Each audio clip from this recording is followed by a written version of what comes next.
Levántate, resplandece, porque ha venido tu luz y la gloria de Jehová ha nacido sobre ti. Porque aquí que tinieblas cubrirán la tierra y oscuridad las naciones, mas sobre ti amanecerá Jehová y sobre ti será vista su gloria.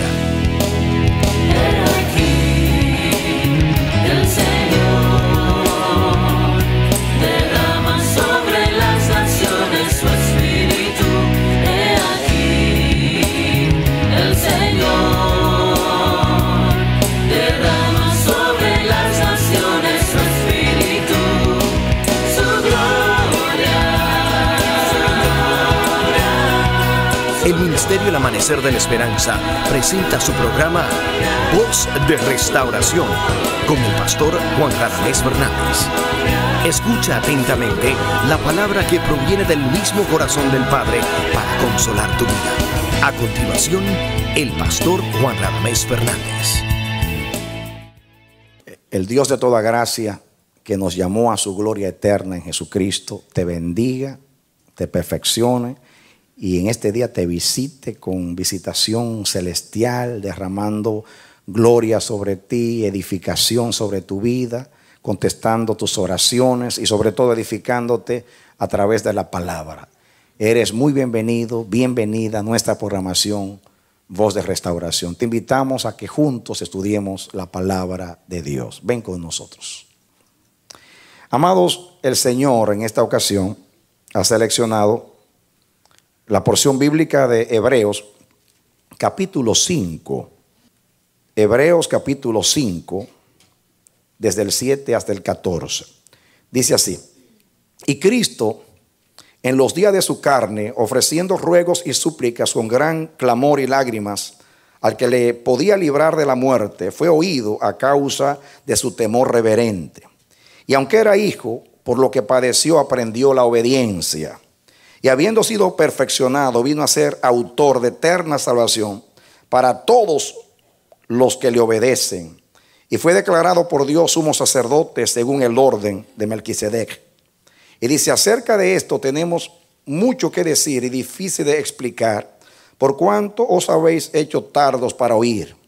Porque debiendo ser ya maestros después de tanto tiempo, tenéis necesidad de que se os vuelva a enseñar cuáles son los primeros rudimentos de las palabras de Dios, y habéis llegado a ser tales que tenéis necesidad de leche y no de alimento sólido. Y todo aquel que participa de la leche es inexperto en la palabra de justicia, porque es niño. Pero el alimento sólido es para los que han alcanzado madurez, para los que por el uso tienen los sentidos ejercitados en el discernimiento del bien y del mal. Que Dios nos bendiga hoy, como hace siempre a través de su palabra. Dios nos está hablando en estos días a través de estos mensajes acerca de la madurez del fruto. Hemos dicho que fruto es la última etapa en todo lo que es de Dios para nuestra vida. El propósito de Dios es que nos desarrollemos.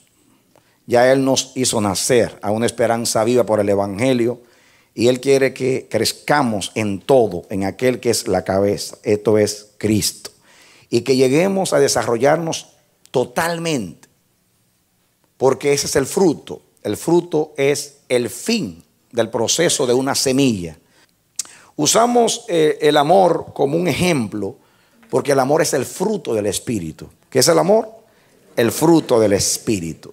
Dijimos que las demás virtudes mencionadas como fruto en Gálatas capítulo 5 representan el mismo amor, características del mismo amor. Así se cree. Por ejemplo, gozo es el amor, la alegría del amor. Fe es el amor creyendo. Paciencia es el amor tolerando, soportando, y así sucesivamente. Porque en último análisis, el fruto es la esencia el amor es la esencia del carácter de Dios. La Biblia dice: Dios es amor. Y estudiamos el texto de Primera de Juan capítulo 4, que dice que en el amor no hay temor, porque el verdadero amor echa fuera el temor. Pero el amor no solamente echa fuera el temor, el amor echa fuera todo lo malo. Echa fuera el odio, la raíz de amargura, el enojo, la preocupación, la ansiedad, la congoja, la división. Porque el amor es el vínculo perfecto. Nada une como el amor. La madurez no solamente embellece la vida de un cristiano. La madurez es el propósito de Dios con cada uno de sus hijos. La madurez es el desarrollo total y absoluto. ¿Quién no se quiere desarrollar? ¿Quién no quiere ser un cristiano acabado?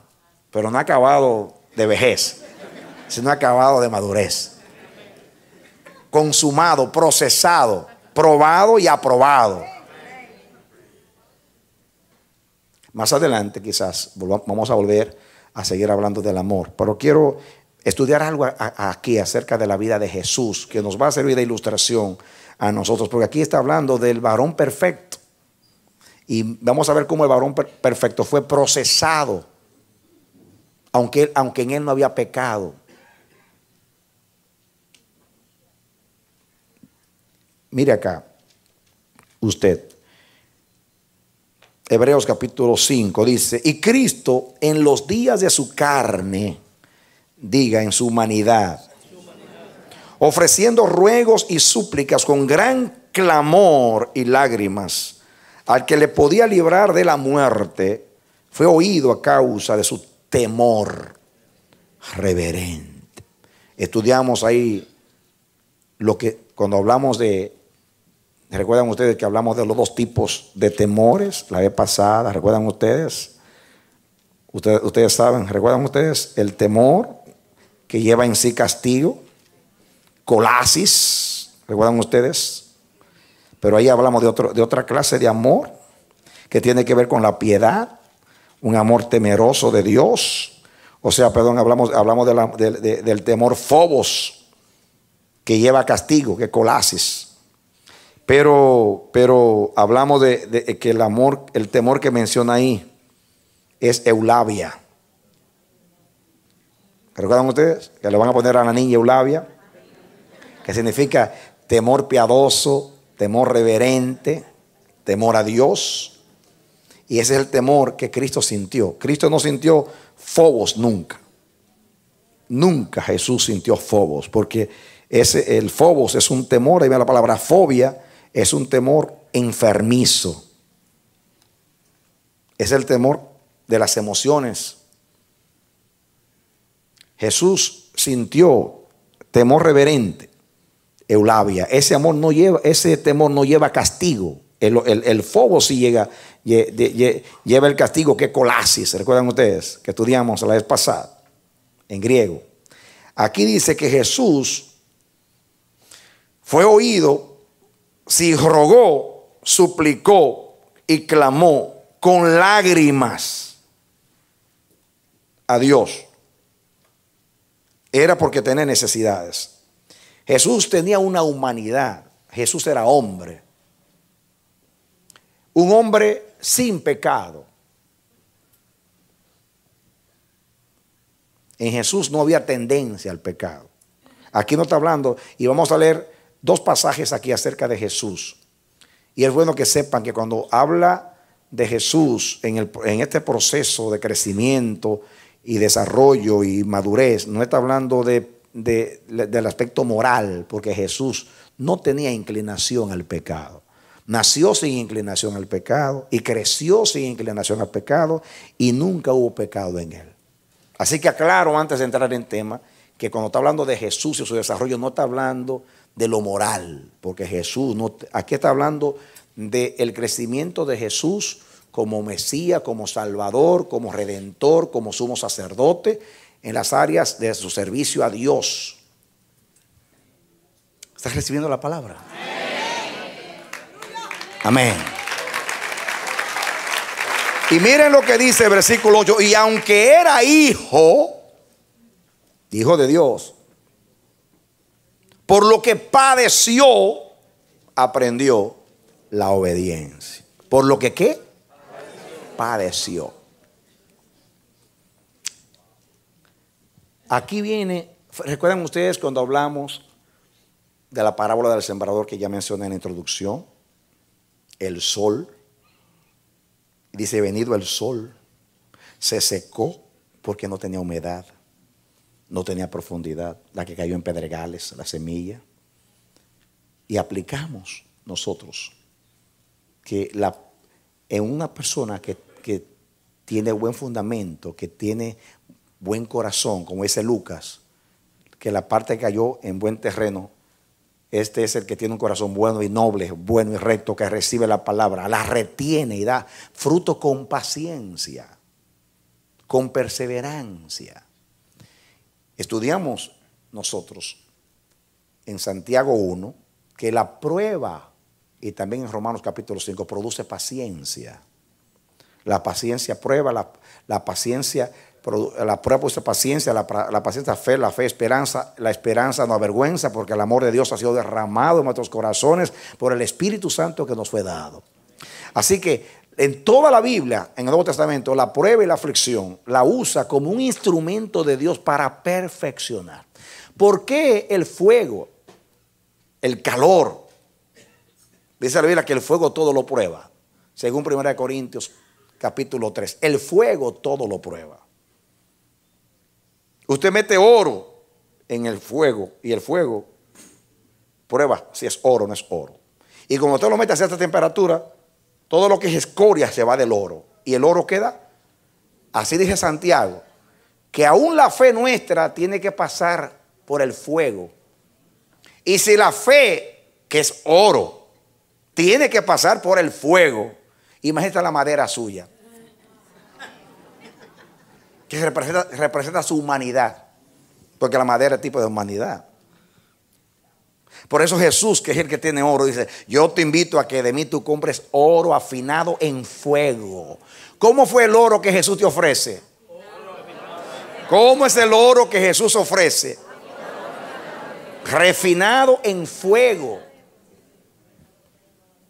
Porque Jesús fue varón de dolores, experimentado en quebranto, perito, doctor en quebrantamiento y aflicción, graduado en la cruz, magna cum laude. Altísimo honor.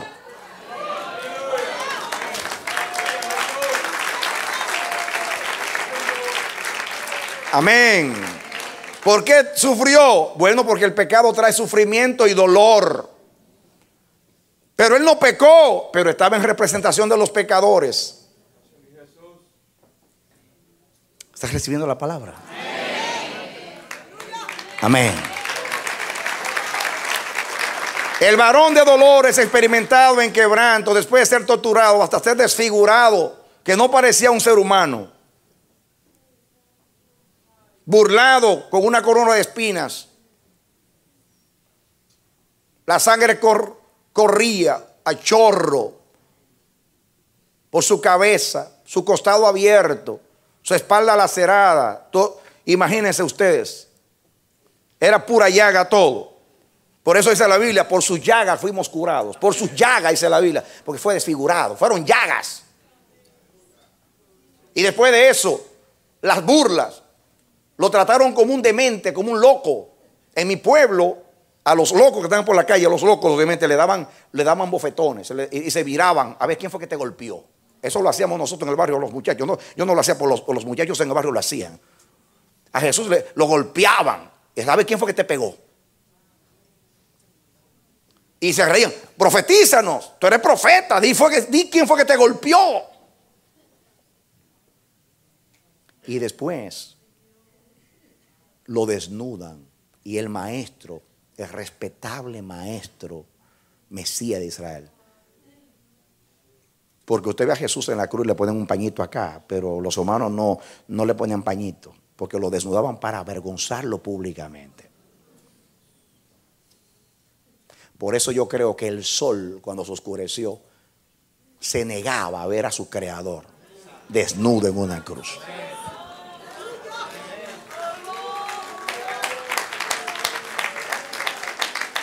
Y la tierra tembló Porque no resistió ver a su Creador colgando en una cruz.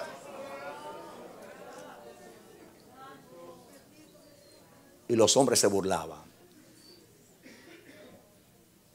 Así que rechazo de los suyos, Pedro le traiciona. Pedro le niega, Judas le traiciona. Su pueblo lo trata en el juicio, como ustedes saben. Lo burlan, lo desfiguran de tantas torturas, hasta que no pudo llevar la cruz hasta el Gólgota porque no tenía fuerza, de tan debilitado que estaba. Pero el peso de llevar toda la ignominia, la vergüenza de la humanidad en su cuerpo, la maldición de la ley, la maldición del pecado, la maldición de la ira de Dios. Pero lo peor de todo, allá en la cruz, sintiendo el abandono de Dios, siendo la justicia del universo, ahora juzgado como si fuera un delincuente.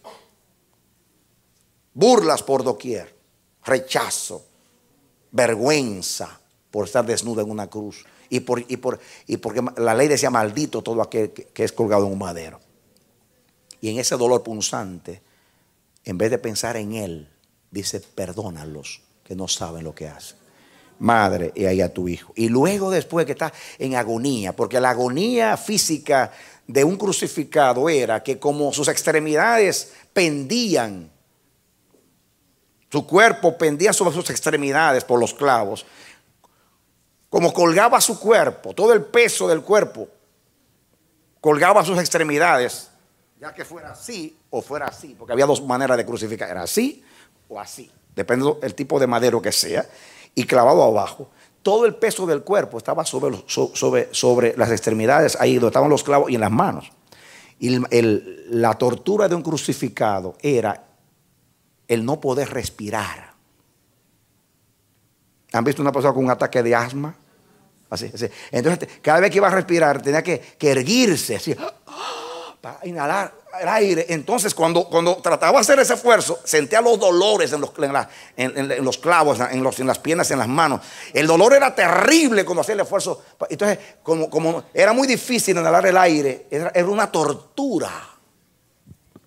Tan fuerte fue lo de Jesús en 6 horas, lo que él sufrió, que cuando le dijeron a Pilato que Jesús murió, no lo podía creer. Mandó a probar, porque duraban hasta 3 días en agonía.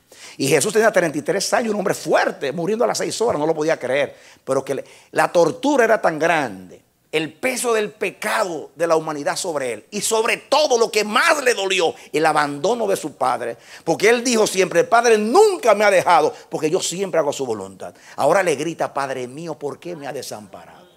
Pero antes de pensar en él, que ahora estoy poniendo a Jesús como un ejemplo de madurez. Los psicólogos dicen que cuando una persona está en depresión, nunca piensa en los demás, sino en su desgracia, en su problema. Se concentra en sí misma la persona. Es normal. Cuando usted tiene un problema, usted no puede ni orar, no puede cantar, no puede hablar, no puede trabajar. Usted lo que está pensando es en la desgracia, en lo que le pasó, en lo que le pasó, en lo que le pasó, en lo que le pasó. Y es terrible.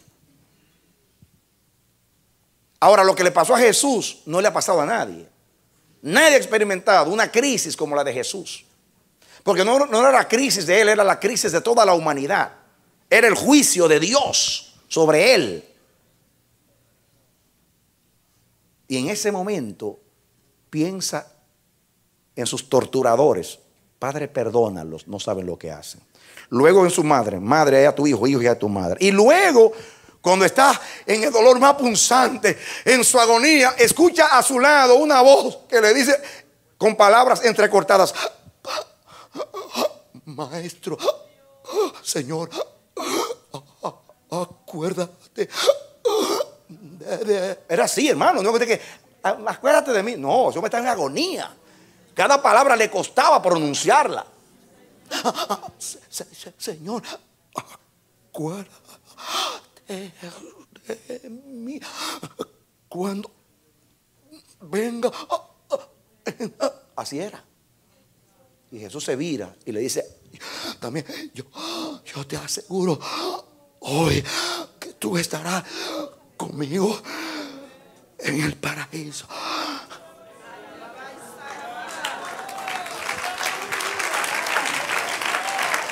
Amén.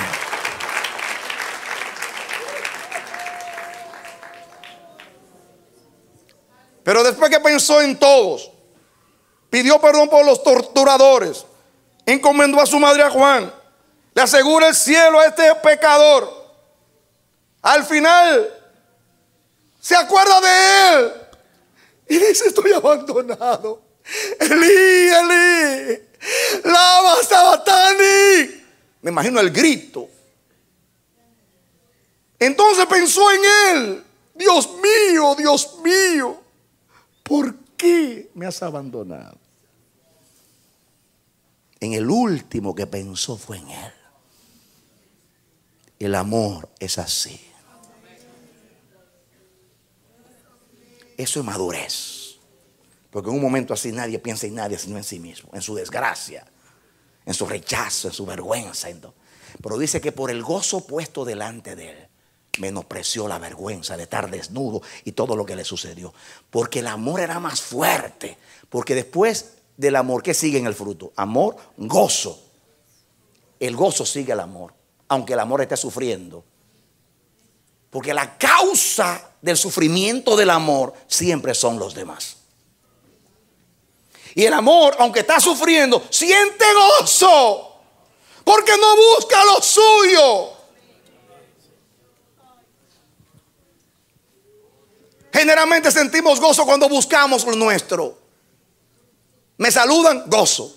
Me dan, gozo. Me promueven, gozo. Me buscan, gozo. Me halagan, gozo. Me gradúo, gozo. Logro, gozo. Me dan, gozo. Me cargan, gozo. Me miman, gozo. Todo lo que hacen para mí produce gozo. Pero produce gozo cuando hago por los demás, a pesar de que me cuesta, como ser clavado en un madero y sufrir el abandono de Dios y el rechazo de los demás.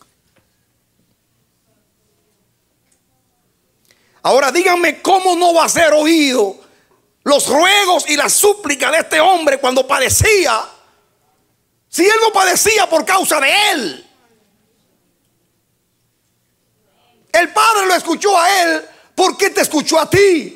El Padre lo exaltó a él porque él te exaltó a ti. El Padre escuchó sus ruegos porque su sufrimiento no era por él, porque no hubo engaño en él, no hubo maldad en él. Él no estaba allí en su lugar. Aún el otro ladrón lo dijo: nosotros estamos aquí porque merecemos estar aquí, pero este hombre es inocente.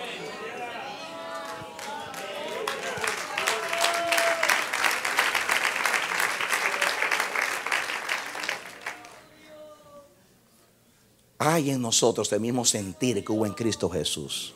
Eso es madurez, eso es amor. Ese es el mensaje de la cruz. Renuncia al yo para vivir para Dios y para los demás. Míralo aquí. Y aunque era hijo, por lo que padeció, aprendió la obediencia. Por lo que padeció, aprendió la obediencia. El padecimiento enseña. ¿Qué hace el padecimiento? Enseña obediencia, sujeción, madurez. ¿Cómo van a crecer los cristianos? ¿Por qué hay tantos niños en los púlpitos hoy? Porque todo lo que se predique, pare de sufrir. Y créanme, yo no le estoy haciendo aquí culto al dolor. No somos masoquistas que nos gusta sufrir. Yo estoy hablando de sufrir por causa de Cristo, en contra de la carne, en contra del mundo. No sufrir sin razón. No, eso no es lo que estoy hablando. Estoy hablando de sufrir por causa de Jesús, por causa del nombre, por causa de ser cristiano. Como dice Pedro, si padecemos por ser cristianos, somos bienaventurados, porque el glorioso Espíritu de Cristo mora en nosotros. Amén. Pero que nadie sufra por ser ladrón o malhechor o por meterse en la vida ajena. Pero si sufre por causa de Cristo es bienaventurado. Y yo estoy hablando de ese sufrimiento por causa de luchar contra la carne, contra el pecado, contra el ego, contra el yo, para dejar esa vida mimada de niños, de comodidad, que solamente está buscando la complacencia del yo, como dice Pablo. Esto lo digo llorando, que muchos son enemigos de la cruz de Cristo, cuyo Dios es el vientre, que solamente piensan en lo terrenal. Cuando Jesús le habló a los apóstoles de la cruz, que iba a padecer, iba a ser entregado en manos de los pecadores, y que lo iban a matar y lo iban a crucificar. Y aunque dijo que iba a resucitar al tercer día, Pedro salió aparte y le reconvino: mira, Señor, no mueras, ¿cómo va a ser? Porque Pedro estaba pensando: si este se muere no hay Mesías, si no hay Mesías no va a estar yo a la derecha o a la izquierda. Estaba pensando en él. Y Jesús le dijo: apártate de mí, Satanás, que solamente tú piensas en lo terrenal, en lo que es del hombre. Porque no hay nada que madure más a un cristiano que la cruz. Porque la cruz es la renuncia al ego, al yo, a buscar lo mío para buscar lo que es de Cristo. Pablo decía: con Cristo estoy juntamente crucificado, y no vivo ya yo, y no vivo ya yo, y no vivo ya yo, y no vivo ya yo. Dígalo: y no vivo ya yo, sino que vive Cristo en mí. Amén. Amén. El que está crucificado juntamente con Cristo no vive, sino que Cristo vive en él. Y lo que ahora vivo en la carne, en esta vida, lo vivo en la fe del Hijo de Dios, el cual me amó y se entregó a sí mismo por mí. Uno murió, luego todos murieron con él, para que los que viven ya no vivan para sí, sino para aquel que murió y resucitó por ellos. Eso dice mi Biblia, mi evangelio. Nuestro evangelio, el evangelio de Dios. Así se aprende la obediencia, así se aprende la sujeción, así se aprende el amor, así se crece en amor. Y escucha ahí, el 9. Y habiendo sido perfeccionado, teleio, es el verbo aquí, el que estamos estudiando. Habiendo sido ¿qué? Perfeccionado. Teleio significa traer a un fin, a completar, perfeccionar, acabar, consumar, cumplir totalmente, madurar.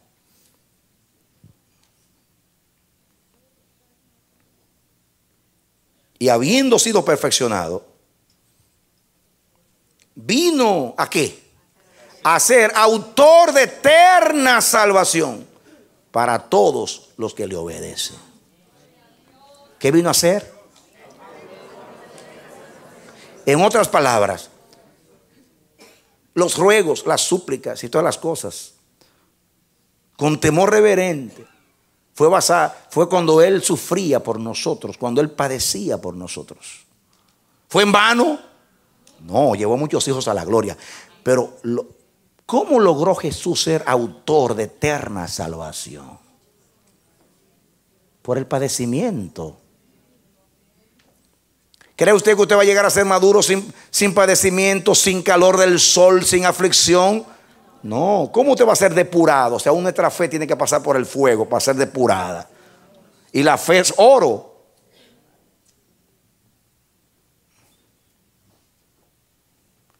Tenemos que ser probados y aprobados. Todo lo humano, lo nuestro, tiene que salir para que quede lo de Cristo. Eso justifica. Por eso le da explicación a usted de muchas cosas que usted no puede entender. ¿Y por qué si Dios me ama tanto? ¿Por qué si Dios me ama? Yo estoy padeciendo, no se me distraigan. ¿Por qué si Dios me ama? Me están pasando estas cosas.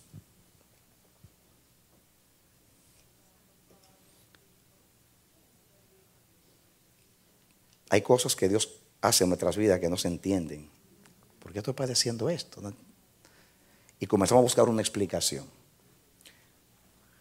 Yo te voy a decir algo que puede ser que parezca herejía, pero es algo que yo, observando a Dios, sospecho que esto sea verdad.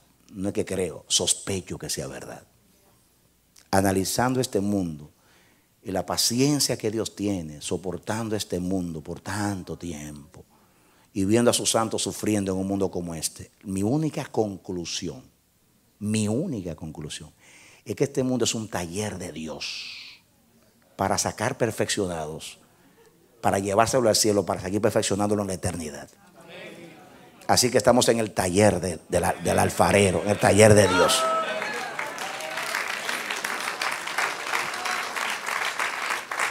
Yo sé que hay un tiempo, yo sé todo eso, la Biblia lo dice, va a llegar el tiempo. Pero en ese tiempo Dios está logrando algo. Dios está más interesado en tu carácter y en purificarte y pulirte y formarte y perfeccionarte y madurarte más que cualquier cosa en la tierra. Y por eso tolera este mundo todavía.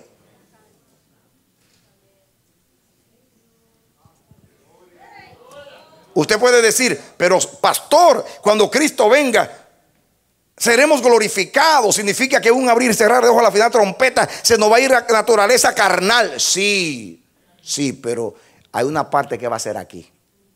La otra la va a hacer cuando tú te vayas. Pero hay una parte de Adán que te lo va a quitar aquí. Yo no sé si va a ser la ropa interior, pero te va a quitar algo acá. Y luego, cuando te vayas para arriba, se te cae lo que resta. Escúchame. Escúchame. Dios creó a Adán desnudo y luego le puso una ropa. Cuando Cristo venga, Él te va a quitar la ropa de Adán y te va a poner la de Él. Amén. Aleluya. Amén. Gloria a Dios. Entonces, en Cristo podemos ver el ejemplo para nosotros. Y era hijo y era perfecto en cuanto a la moral, en cuanto a lo que respira el pecado. Era perfecto, no había pecado en él. Sin embargo, aprendió la obediencia. Y porque la aprendió, llegó a ser autor de eterna salvación. Ahora, ¿no había propósito en el Padre en someterlo a padecimientos para formar un Salvador? ¿Creen ustedes que Dios iba a permitir que su hijo sufriera en vano? ¿Por el gusto? No. Él sufrió naturalmente porque esa era la consecuencia del pecado. Estaba en el lugar de nosotros. Pero también aquí dice que por eso, por lo que padeció, aprendió la obediencia. Y entonces, cuando llegó a un grado, según Dios, que estaba apto y listo, entonces ahora lo tengo listo para convertirlo en autor de eterna salvación. O sea, Jesús tuvo que ser procesado para llegar a ser autor de eterna salvación. Ahora está hablando en cuanto a la salvación. No está hablando aquí en cuanto a pecado, porque Jesús no tenía pecado. No está hablando de lo moral, sino para que fuese sumo sacerdote y se pudiera compadecer de nosotros. Por eso sufrió, para aprender la obediencia como ser humano. Porque Jesús se entregó desde antes de la fundación del mundo. Ya era obediente allá arriba. Está hablando aquí como ser humano.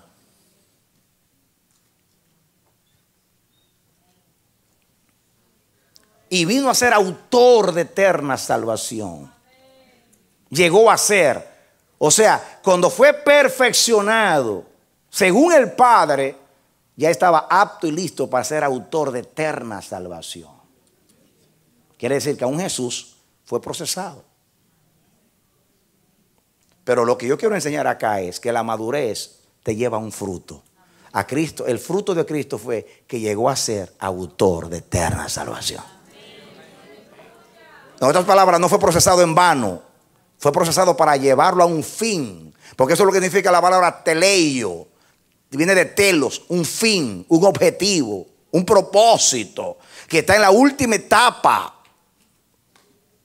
Escúcheme, pasa al capítulo 2 de Hebreos. Capítulo 2 de Hebreos. Vea aquí lo mismo. Dice aquí. Comencemos a leer para que entendamos el 8, 2:8, para que entendamos el contexto. Todo lo sujetaste bajo sus pies, porque en cuanto le sujetó todas las cosas, nada dejó que no sea sujeto a él.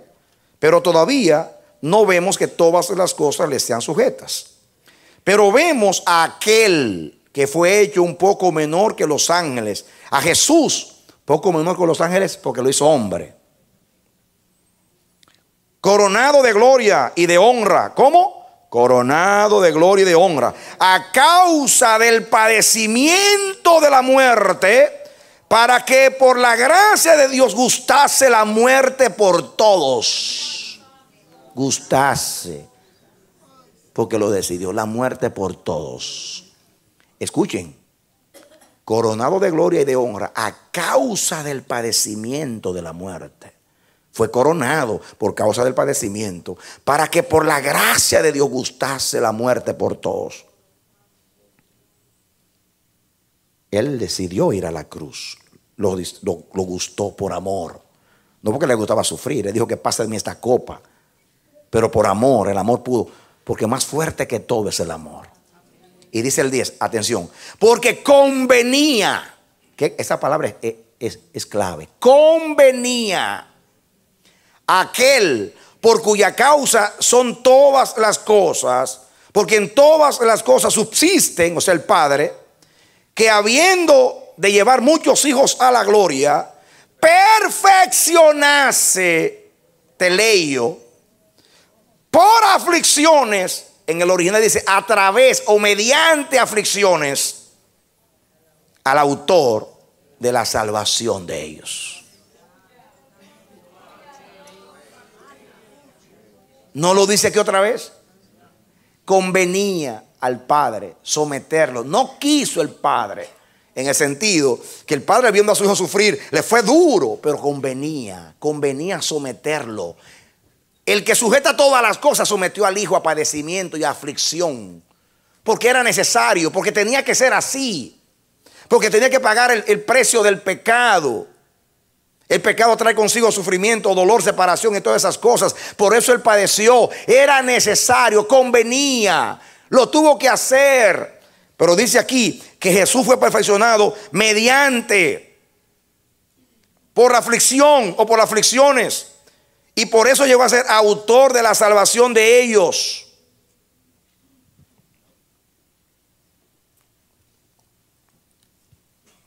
Las aflicciones lograron en Jesús que llegase a ser autor de eterna salvación.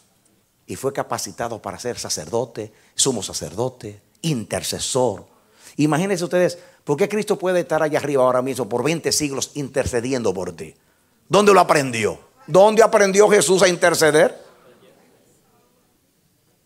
¿Con la Madre María ahí en el cuartito? No. No fue ahí que aprendió. Fue con los azotes, los rechazos y todas las cosas que padeció. Porque, maestro, enséñanos a orar. Y algunos de ellos es rezar. Padre nuestro que estás en el cielo, santificado. No. Aprender a orar no es repetir una oración. Ay, qué lindo oran.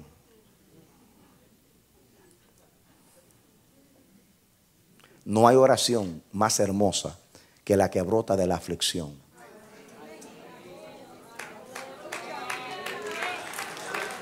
Y eso lo he experimentado yo. ¿Y tú no? Sí.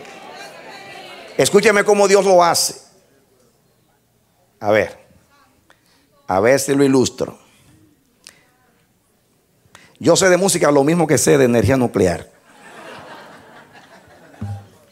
Pero cuando una guitarra está desafinada, ¿cómo salen las notas? Entonces, ¿qué hacen los guitarristas? Metan aquí, apretar. Yo no lo voy a hacer porque la voy a dañar. Y comienzan a probar. Así hace Dios. Para que tú des el tono de la perfección, comienza a entesar y ajustarte. Y te aprieta. Y te aprieta y ajusta. Y cuando hace así,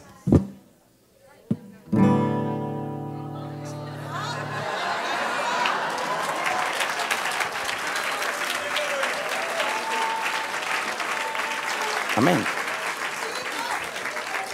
¿Qué hace Dios? Entesa, presiona, ajusta. ¿Y cómo sale el tono después? Es que yo no tengo deseo de orar, pastor. Yo paso orando, me tiro de rodillas y apenas digo, Señor, bendíceme en este día. Ya no sé nada que decir, me voy. Pero como el hijo, le diagnosticaron cáncer al hijo. Y duró hasta 3 horas orando. Ay, padre. Ay. ¿Y por qué ahora sabe orar?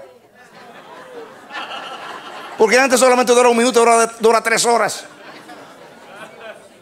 ¿Y cómo? Y lo que sale por tu boca, con lágrimas y gemidos indecibles, ruegos y súplicas. Y entonces te perfecciona la oración.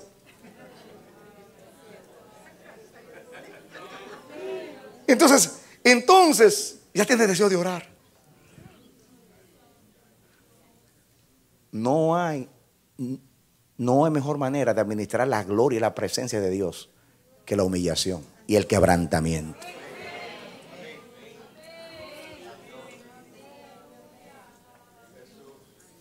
¿Por qué? Ay, que a Dios le encanta vernos sufrir. No, lo que pasa es que cuando tú sufres, tu carne está muerta, tu espíritu está dispuesto para Dios. Cuando hay aflicción, la carne está herida, la carne está humillada, la carne está lacerada, está ofendida, ustedes saben cómo es. Entonces hay necesidad de Dios y del Espíritu. Entonces se aferra a Dios. Y ahí llega a ser un pobre en espíritu. Y de los pobres en espíritu es el reino de los cielos.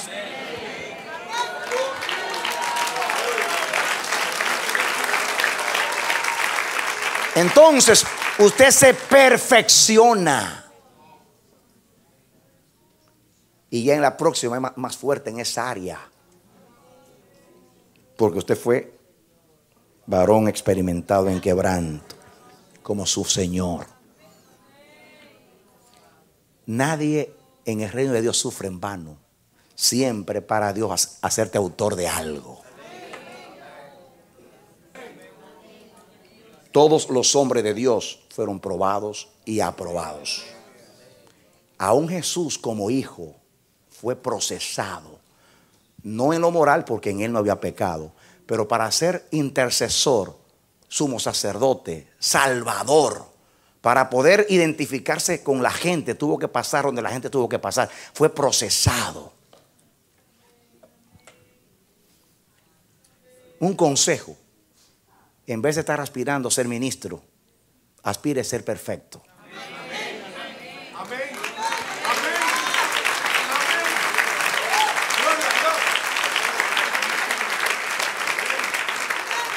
¿Saben por qué?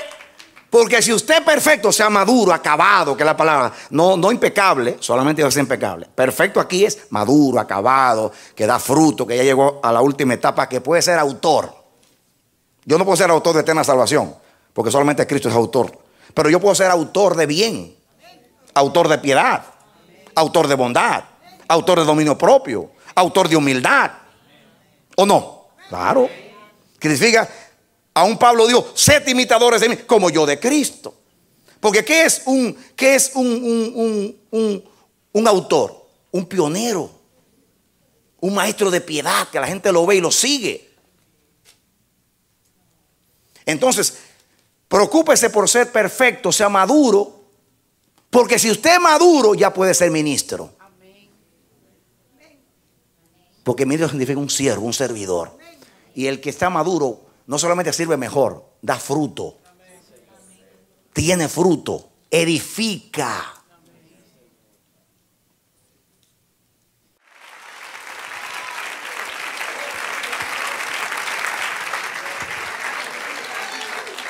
Amén. Aprendimos de Jesús, el autor.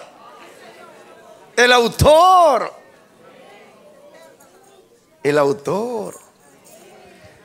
No solamente llegó a ser autor de salvación, llegó a ser el autor y el consumador de la fe.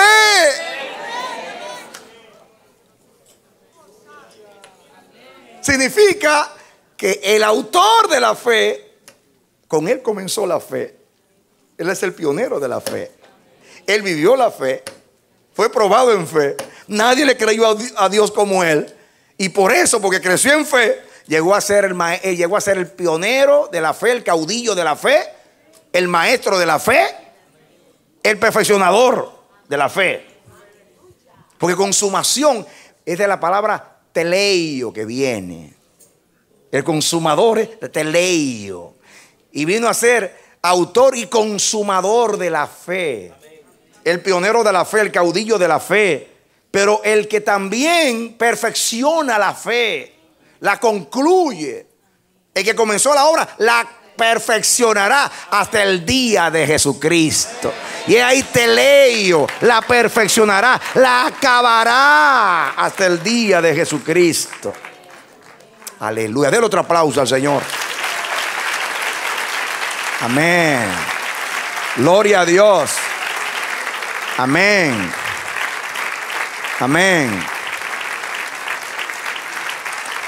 Yo le voy a pedir permiso a un siervo de Dios que vino esta semana a mí a pedirme consejo. Voy a usarlo como una ilustración. Y me dijo: pastor, ore por mí. Tengo una preocupación por la manera que yo fui criado en mi niñez, que fui abusado por mi padrastro, así. Yo tengo un problema, que yo comienzo las cosas y no las puedo terminar. Y toda mi vida me he caracterizado que comienzo algo y no termino. Y yo no sé, ahora me vino la ilustración porque me acordé de él en este momento por el Espíritu. Posiblemente espiritualmente te está pasando eso a ti, que comienza algo y no lo termina.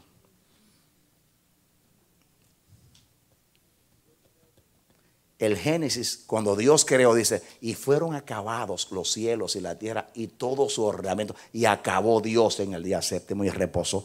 ¿Cuántos saben que Dios termina lo que comienza? Amén.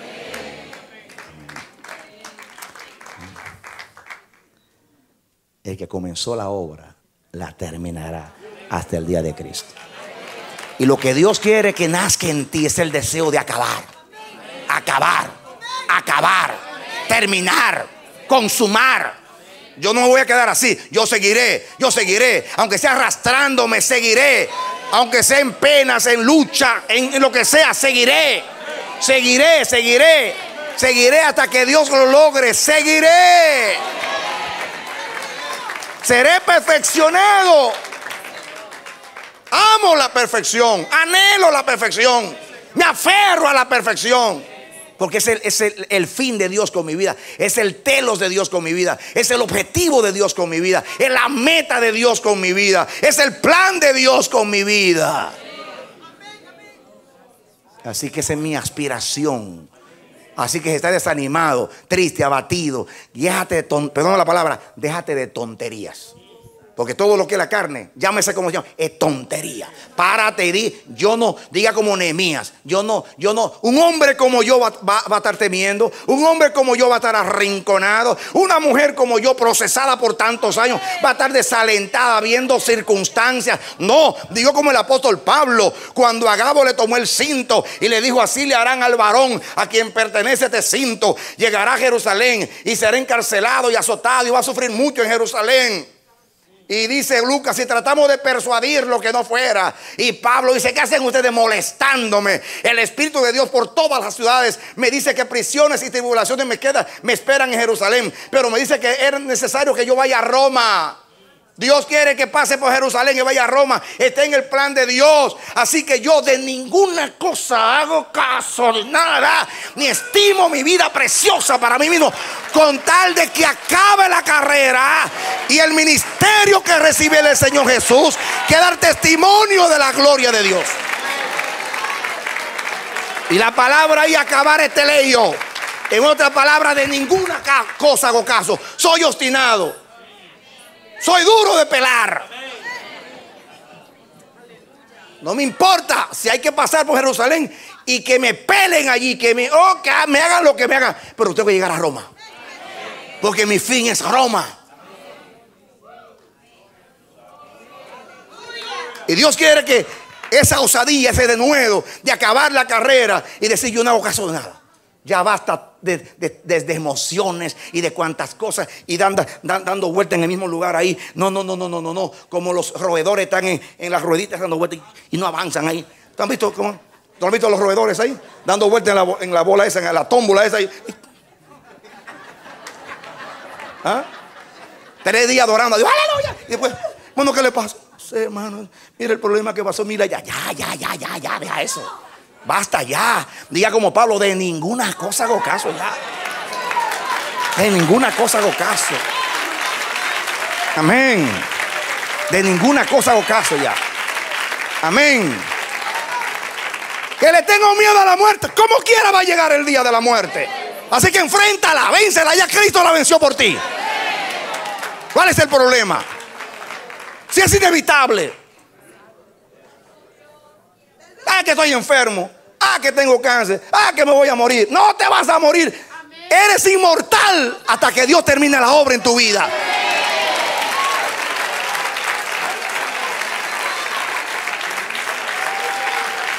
Amén. Pero Dios te quiere valiente, osado, determinado. Ya dejemos todas las cosas, para adelante vamos. Cojeando como sea, como dice Pablo, en apuro muchas veces, pero no angustiados. Atribulados en todo, pero no desesperados. Muriendo, pero aquí viviendo. No teniendo nada, pero poseyéndolo todo. Amén. Amén. Amén. Muriendo pero viviendo, no teniendo nada, pero poseyéndolo todo, llevando por doquier la muerte del Señor, para que la vida del Señor se manifieste en nuestra vida. Amén. Gloria a Dios. En esta vida nada es grande. Lo grande pasó en la cruz. Así que lo que te está pasando no es nada grande. Grande fue el sufrimiento de Cristo y venció. Y esa victoria es tuya. Amén. Así que échale mano a ese pensamiento de Dios. Y di como Pablo, yo de ninguna cosa hago caso. Mi vida no termina con este fracaso. Mi vida no termina con esta situación. Yo sigo adelante. Sigo adelante con mis hijos. Sigo adelante con mi casa. Voy a hacer la obra de Dios. Si Él lo ha determinado de esta manera, porque Él quiso, no me importa. Yo sé que al final va a haber victoria. Yo sé que seré coronado al final. Yo sé que me está esperando allá en la meta para darme la corona de la vida. Amén. No me importa cuando yo sufra en el camino. Yo sé que seré coronado. Porque la victoria no es de los valientes, ni de los fuertes la paz, más de los fieles en Cristo es el eterno solaz.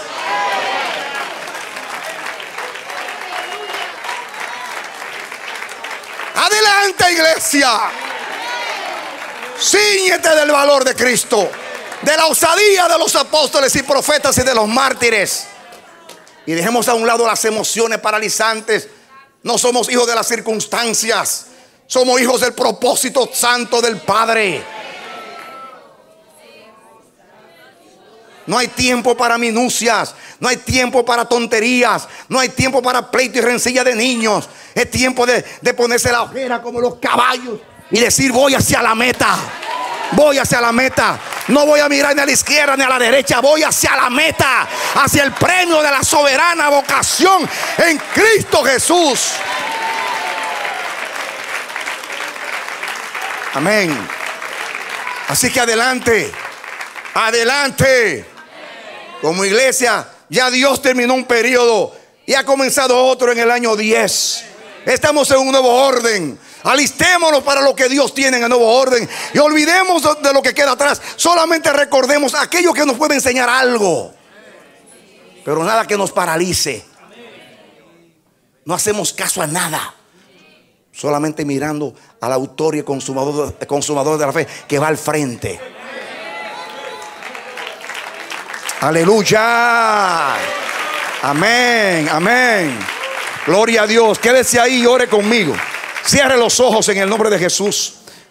Mi hermano, mi hermana, este es el tiempo de Dios para tu vida. Hoy es día de salvación. El Espíritu del Señor viene sobre ti y te da denuedo, te da firmeza, te da el espíritu de los apóstoles.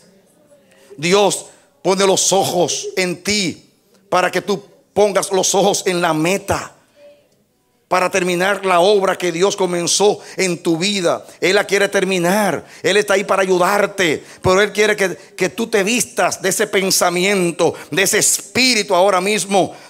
Tú no eres de los que retroceden, sino de aquellos que avanzan. Y eso es lo que Dios quiere darte. Amor a ese propósito, pasión y osadía, denuedo, para seguir adelante hasta el fin. sin detenerte nunca.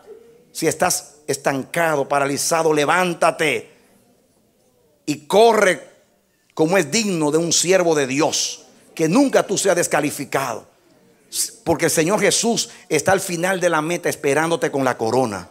Que Dios te bendiga y te dé la victoria en Cristo Jesús. Amén. Esperamos que este mensaje haya sido de edificación para tu vida. Si deseas recibirlo en su forma original, puedes solicitarlo a El Amanecer de la Esperanza, P.O. Box 70, Bronx, Nueva York 10473. O visítanos a nuestra página web www.elamanecer.org. Dios te bendiga.